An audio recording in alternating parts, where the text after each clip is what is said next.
आदरणीय प्रधानमंत्री जी, आपको नमस्कार, सादर प्रणाम। आज मैं बेहद व्यथित हूँ और मैं सीधे आपसे बात करना चाहता हूँ। अगर मुझसे कोई हिमाकत हो जाए, कोई भूल हो जाए तो मुझे माफ़ कर दीजिएगा। दिल्ली में अगले हफ्ते से घर घर राशन पहुँचाने का काम शुरू होने वाला था। मतलब अब एक गरीब आदमी को राशन की दुकान पे धक्के नहीं खाने पड़ते, बल्कि सरकार बढ़िया तरीके से अच्छे राशन पैक करके उसके घर भिजवाती। सारी तैयारी हो चुकी थी, टेंडर हो चुके थे, सारी तैयारी हो चुकी थी। बस अगले हफ्ते से ये शुरू होने वाला था। ये क्रांतिकारी कदम होने वाला था और अचानक आपने 2 दिन पहले इसको रोक दिया। क्यों सर? आपने ऐसा क्यों किया? पिछले 75 साल से इस देश की गरीब जनता राशन माफिया का शिकार होती आई है।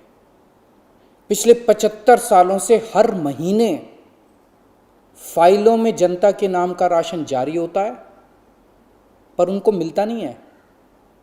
अधिकांश राशन चोरी हो जाता है। ये राशन माफिया बहुत ताकतवर है सर, बहुत ताकतवर। आज से 17 साल पहले मैंने इस माफिया के खिलाफ आवाज उठाई थी, इस माफिया को ललकारने की हिम्मत की थी।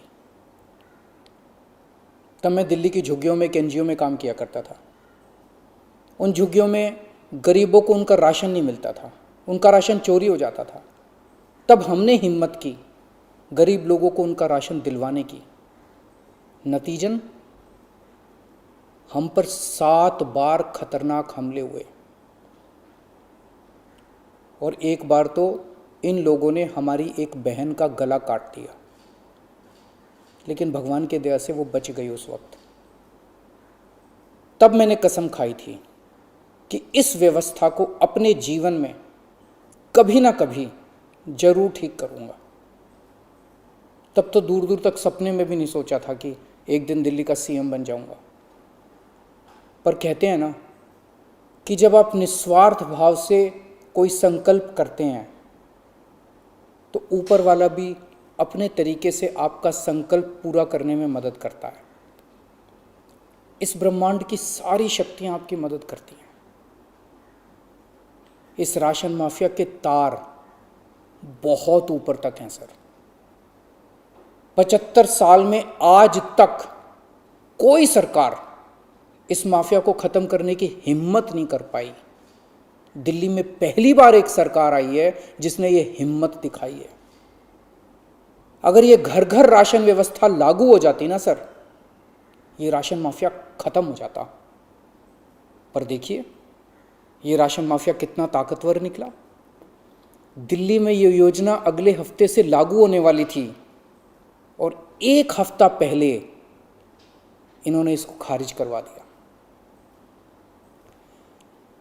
आपने ये कह के हमारी स्कीम खारिज की है कि हमने केंद्र सरकार से इसकी अप्रूवल नहीं ली।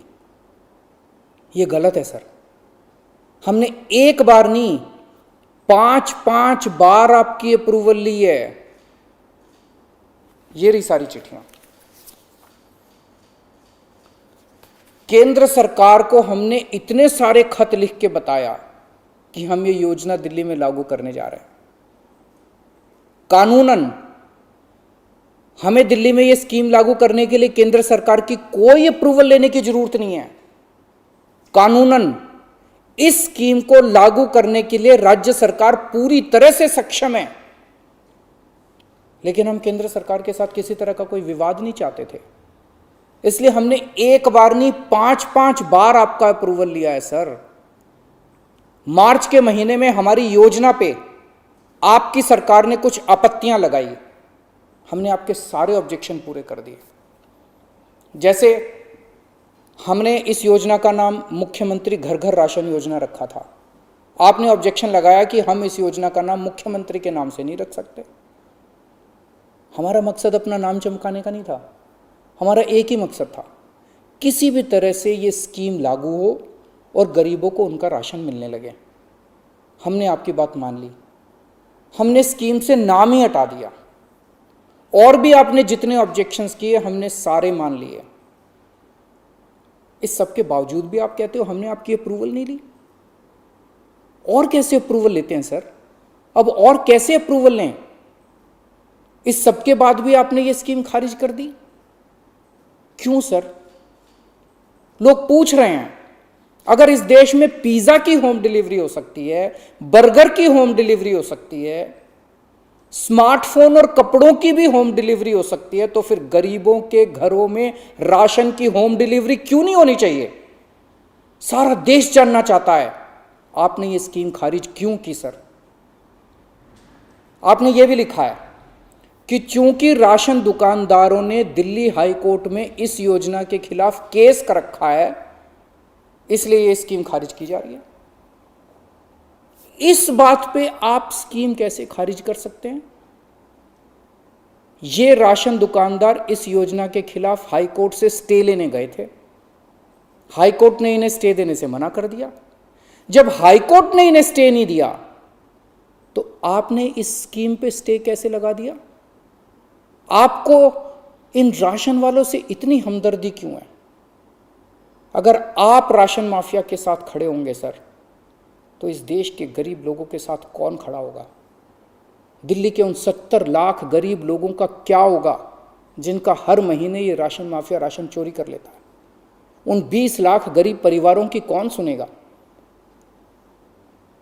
और एक बात, उस हाईकोर्ट के केस में केंद्र सरकार भी पार्टी है। कोर्ट में केंद्र सरकार ने अपना जवाब दाखिल किया है। क्या कहा है कोर्ट में केंद्र सरकार ने? केंद्र सरकार ने कोर्ट में हमारी इस योजना के खिलाफ एक भी आपत्ति नहीं की है। जब कोर्ट में आपको हमारी योजना के खिलाफ कोई आपत्ति नहीं है, तो फिर कोर्ट के बाहर अब इस योजना को खारिज क्यों किया जा रहा है? ये कोरोना का बहुत कठिन समय है। मैं कई ऐसे लोगों को जानता हूं जो कोरोना होने के डर से राशन लेने नहीं जाते। राशन दुकान पे भीड़ लगती है, लोगों को लगता है कि अगर वो राशन लेने गए तो उन्हें कोरोना हो जाएगा। ये सब गरीब लोग हैं सर। इनमें कई लोग कोरोना काल में अपनी नौकरी खो चुके हैं, उनके घर में अब खाने को नहीं है। अगर हम उन्हें इनके घर तक राशन पहुंचाना चाहते थे तो इसमें आपको क्यों आपत्ति है? कहा जा रहा है कि तीसरी लहर बच्चों पे भारी पड़ेगी। अगर उनके माता पिता को राशन दुकान पे भीड़ की वजह से कोरोना हो गया तो उनके बच्चे भी तो फिर कोरोना ग्रसित हो जाएंगे। मुझे तो लगता है सर कि कोरोना काल में केवल दिल्ली ही नहीं बल्कि पूरे देश में घर घर राशन योजना तक या घर घर तक राशन पहुंचाने की इस योजना को लागू कर देना चाहिए। ये दुकानें सुपर स्प्रेडर हैं। राशन की दुकानों पे लगने वाली भीड़ से बचा जा सकेगा। कितने ऐसे बुजुर्ग हैं सर जो राशन की दुकान से राशन लेने नहीं जा सकते? कितनी ऐसी गर्भवती महिलाएं हैं जो राशन की दुकान से राशन नहीं ला सकती? अगर हम उनके घर राशन पहुंचाना चाहते हैं तो इसमें क्या समस्या है? केंद्र सरकार के कुछ ऑफिसर कह रहे हैं कि इस स्कीम के खारिज होने का असली कारण ये है क्योंकि केंद्र सरकार का राशन है। ये योजना लागू करके दिल्ली सरकार को इसका श्रेय क्यों मिलना चाहिए? सर यकीन मानिए, ये काम मैं रत्ती भर भी क्रेडिट के लिए नहीं कर रहा। मेरा सिर्फ एक ही मकसद है, किसी भी तरह गरीबों को उनका पूरा राशन मिले। आप प्लीज़ मुझे ये लागू कर लेने दीजिए। सारा क्रेडिट आपका, सारा श्रेय आपका। मैं खुद सारी दुनिया से कहूँगा खड़ा होकर कि ये योजना मोदी जी ने लागू की है। और फिर ये राशन ना आपका है ना मेरा है। ये राशन ना आम आदमी पार्टी का है ना भाजपा का है। ये राशन तो इस देश के लोगों का है और इस राशन की चोरी रोकने की जिम्मेदारी हम दोनों की है। इस वक्त देश बहुत भारी संकट से गुजर रहा है। ये वक्त एक दूसरे का हाथ पकड़ के मदद करने का है। ये वक्त एक दूसरे से झगड़ने का नहीं है। लोगों को लगने लगा है कितनी मुसीबत के समय भी केंद्र सरकार सबसे झगड़ रही है। आप ममता दीदी से झगड़ रहे हैं, झारखंड सरकार से झगड़ रहे हैं, आप लक्षद्वीप के लोगों से झगड़ रहे हैं, महाराष्ट्र सरकार से लड़ रहे हैं, दिल्ली के लोगों से लड़ रहे हैं, किसानों से लड़ रहे हैं। लोग इस बात से बहुत दुखी हैं सर कि केंद्र सरकार सबसे लड़ रही है। ऐसे देश कैसे चलेगा? आप हम सबसे क्यों लड़ रहे हैं? हम सब आपके ही हैं, हम सब भारतवासी हैं।